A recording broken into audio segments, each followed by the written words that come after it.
Happy Monday, everyone. It's me, John Lorden, here with another episode of Brain Scratch, Case Cracked. This one being recorded for Monday, October 22nd, 2018. I hope all of you out there had a wonderful weekend, and thank you so much for spending some time with me here today.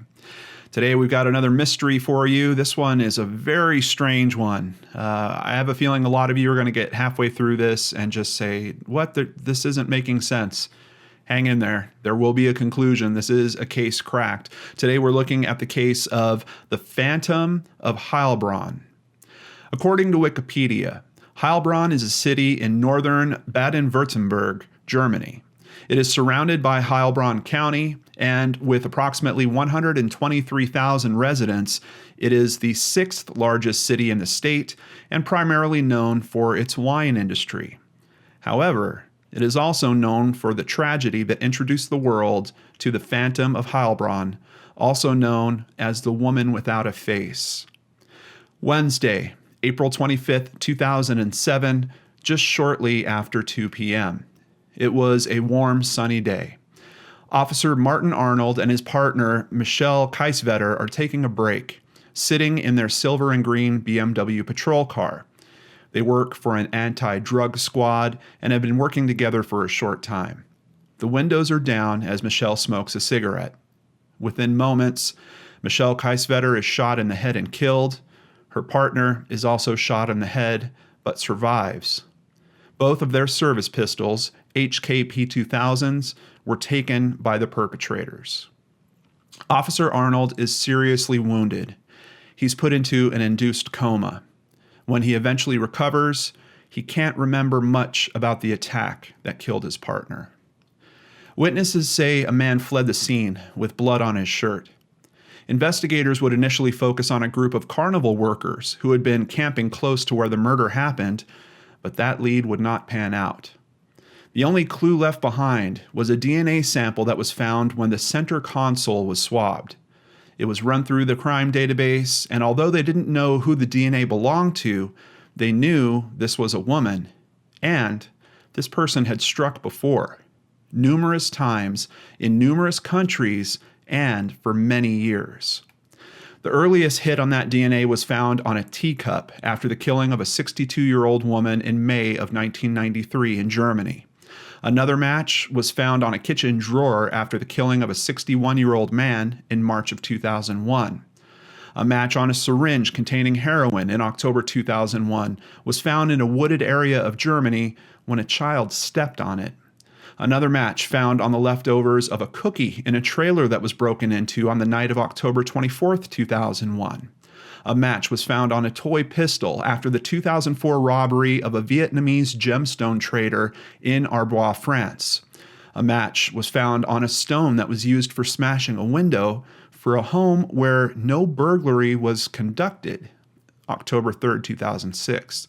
A match was found at a March 2007 burglary at an optometrist store in Upper Austria. Matches found after 20 burglaries and thefts of cars and motorbikes between 2003 and 2007 in Germany, Austria, and Upper Austria. A match was found in a car used to transport the bodies of 3 Georgians killed on January 30th, 2008. A match was found at a burglary on the night of March 22nd, 2008 in an unused public swimming pool. Matches were found at 4 home invasions in March and April of 2008. Another match found at an apartment break-in during the night of April 9th, 2008. Another match found at the robbery of a woman on May 9th, 2008. And finally, a match found in the car of a nurse who was found dead in October of 2008. In total, the Phantom's DNA was recovered from 40 crime scenes, including 6 murders. The media would run with the stories and name her the Phantom of Heilbronn and describe the case as the most mysterious serial crime of the past century. In some cases, additional DNA was found, but when those people were arrested, they either knew nothing about the Phantom or they were hiding the truth.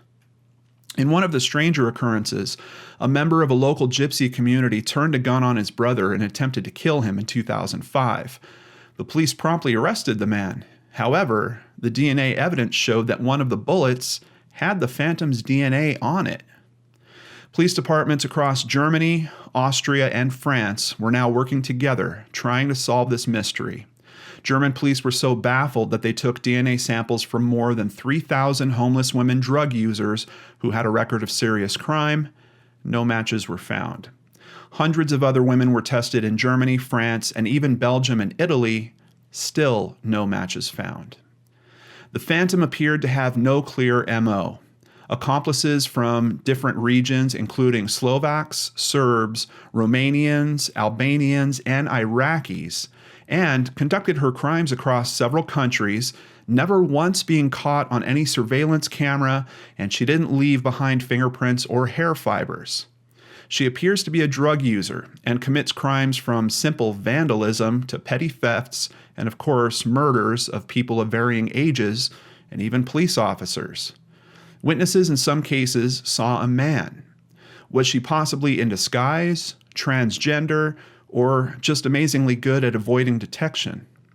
And considering they don't have any record of her identity with her DNA on file, has she avoided ever being captured by police during this obvious life of crime?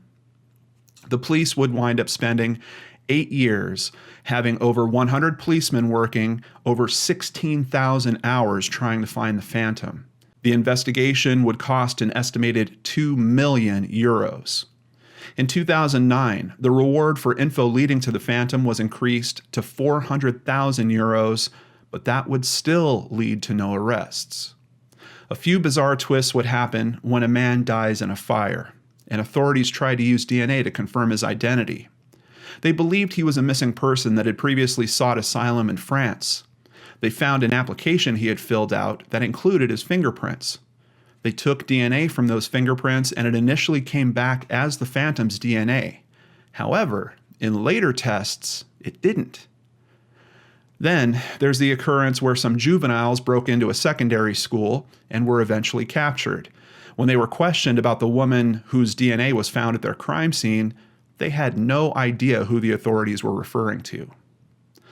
Austrian authorities analyzed the DNA further, determining it was indeed a female and she was probably from Eastern Europe or Russia. German authorities are prohibited from profiling in this manner. They can only go as far as determining sex. The randomness of the crimes and locations of where the DNA was found was finally producing a new theory. Possibly, the items used for collecting the DNA were contaminated. The cotton swabs were produced at a factory that employs several women from Eastern Europe. DNA tests were run at the factory, and finally, after years, the Phantom was found. It turned out to be a woman that worked at the cotton swab factory, likely as a packager. When the company was contacted, they immediately publicly declared that their swabs are not certified for DNA analysis, despite the fact that they individually package those swabs in tubes. Cotton swabs are sterilized before use. However, that process removes bacteria, viruses, and fungi, making them perfectly suitable for medical use. However, that process does not necessarily remove DNA. So this wasn't the work of a prolific, country-jumping, drug-abusing serial killer that could perfectly evade detection. Each case has its own answer. And for the case of Michelle Kaisvetter, we would finally make some progress. Officer Martin Arnold would eventually be able to recall some of what happened that fateful day. In the rearview mirror of his patrol car, he sees a man walking up to the car. He's middle-aged, wearing a short-sleeved shirt with dark jeans, dark shoes, and dark hair. He comes up to the passenger side where Martin is sitting. He then notices another man coming up to the driver's side. The men appear to want something. Martin hears Michelle say, "You can't get peace and quiet anywhere." And then Martin drops from the vehicle and hits the pavement. It all goes black from there. He had been shot in the head. On November 4th, 2011, two men who were leaders of an underground neo-Nazi organization called the National Socialist Underground, or NSU, ended their own lives using an HK P2000. It turned out to be Michelle's service pistol. A few of the group's locations were also burned on that same day, including an apartment used by the three main leaders. In that apartment was a pair of sweatpants used by one of the men. that had Michelle's blood on it. Authorities speculate that she may have been targeted because she once lived close to a pub where that group would meet, and she may have become aware of them and their activities in a chance encounter.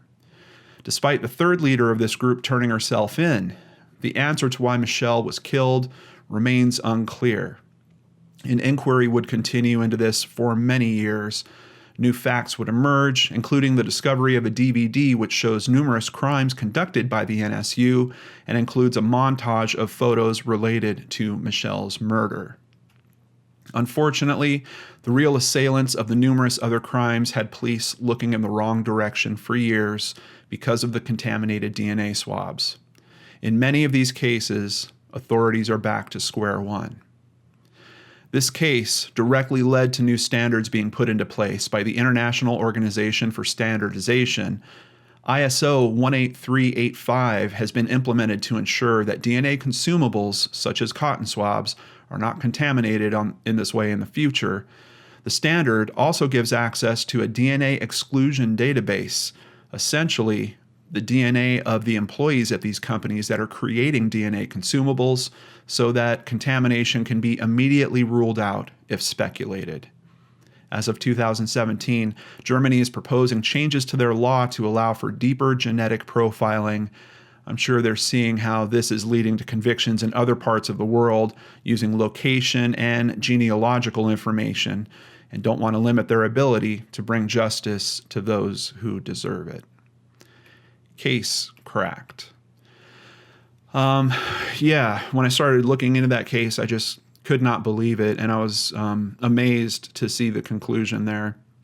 It's just mind-boggling that that type of contamination would happen in that way. Of course, you have the company saying, hey, we never certified these for DNA use, but until you have something like that happen, I can imagine that it's hard to know what type of safeguards you should put into place to try to prevent something like that. So I'm glad that they eventually came to that conclusion, but there's a real downside to that in that now we have a bunch of these crimes that weren't being properly investigated because authorities had their eyes focused on this mysterious woman that they couldn't find, and unfortunately, the woman they were looking for isn't the right person.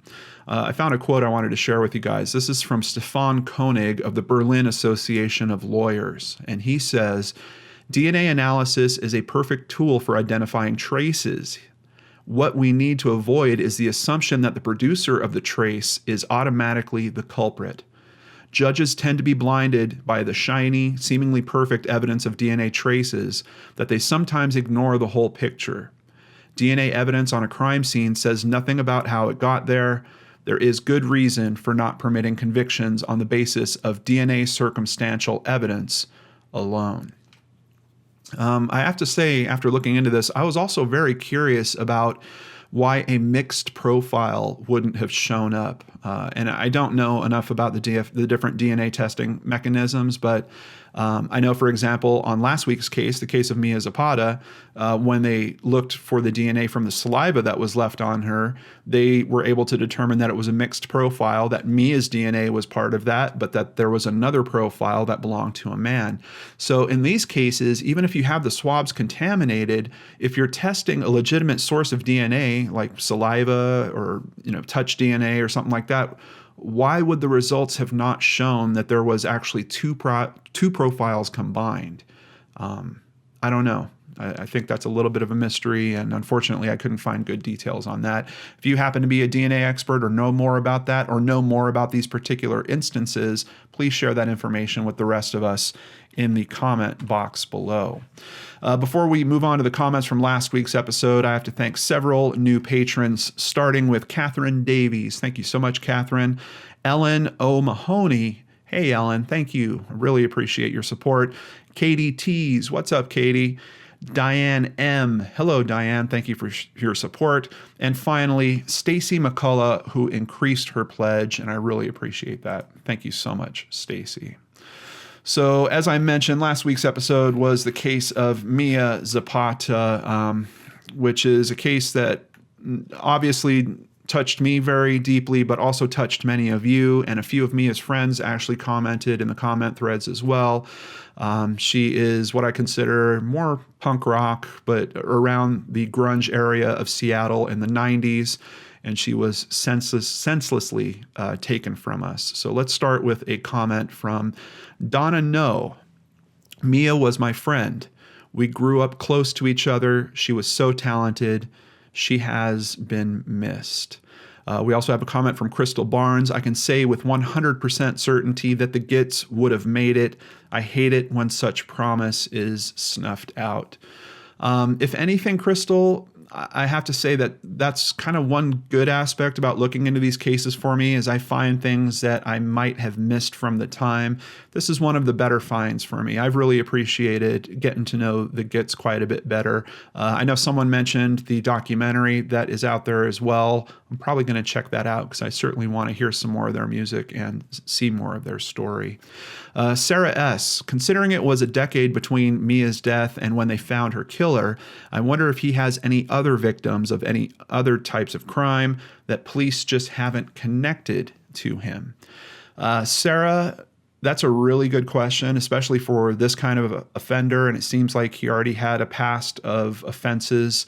And I'm curious if there are more offenses. Obviously, his DNA has not been found at those scenes because that's how he was nailed here. His profile is now in the system.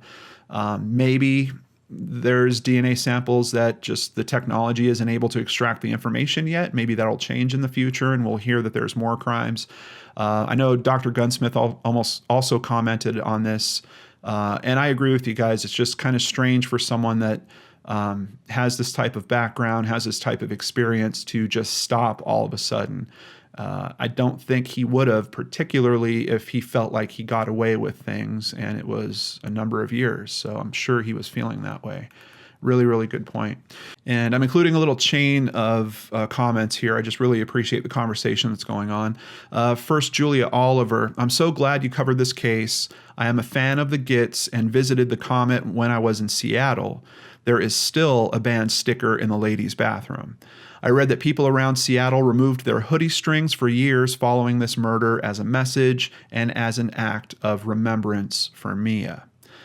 Una Autumn says, as a friend of hers with many mutual friends, I can attest to this. We all did. It changed us all in the worst way.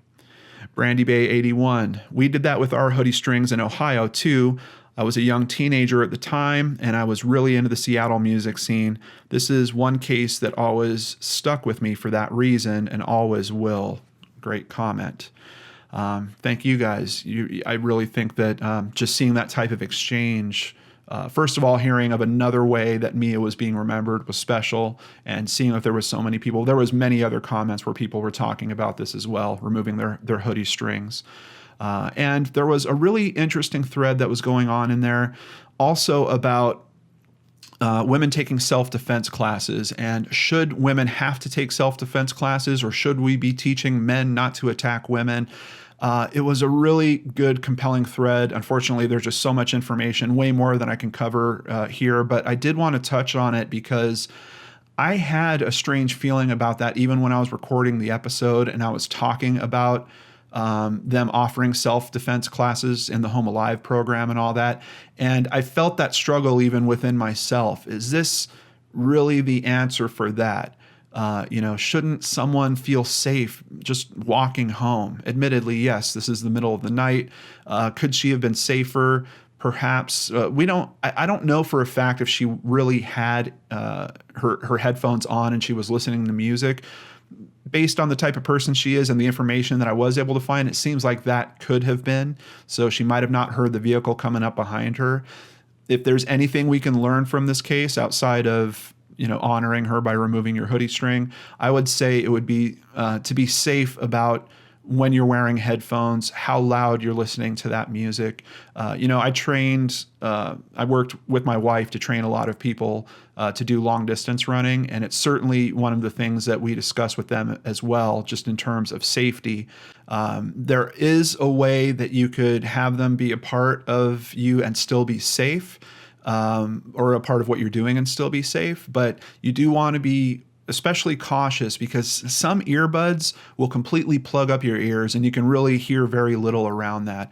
And in terms of you being safe, not just from potential attackers, but just from walking down the street. Can you imagine if some car was barreling up from behind you and jumped up onto the sidewalk and you can't hear it because you've got your music blaring, or you've got the type of headphones that is just canceling all the sound from outside?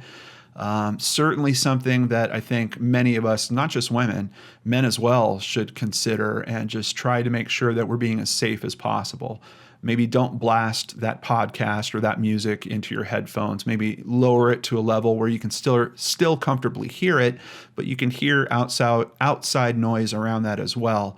And look for products. There are certain headphones that are built specifically for doing that. And I've also found headphones that wrap around your ears work a bit better because the buds aren't using that rubber that just completely blocks up your ear canals, so you can actually hear sound come in around them. So you might want to consider getting some wrap headphones as well. But in terms of answering the question, should women in general have to take self-defense classes? I don't think there's one specific answer for everyone. I think if you live in an area in particular where it might be risky and you think you might be attacked at some point, if you're a man or a woman, you should probably learn how to defend yourself in some way or carry a product that's able to help you protect yourself if a situation like that does happen. But I think primarily overall that is really a level of awareness in just about everything that you do. And just being aware that, sometimes things can go south really, really quick. And if you don't have a means of protecting yourself, or you haven't thought of how you could possibly get out of a situation like that, maybe just spend a little time coming up with some type of little mini emergency plan for you to deal with that.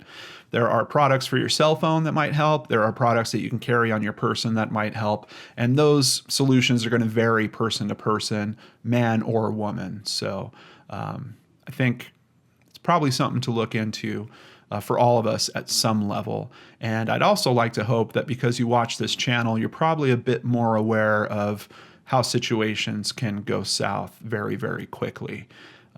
There's a lot of things that I learned just from every particular episode we do on this channel, and that is an overarching thing that I'm just learning time and time again. No one anticipates an attack like this, so it might be worth putting a little forethought into that so that if you are in one of those situations, you can help yourself get out of it.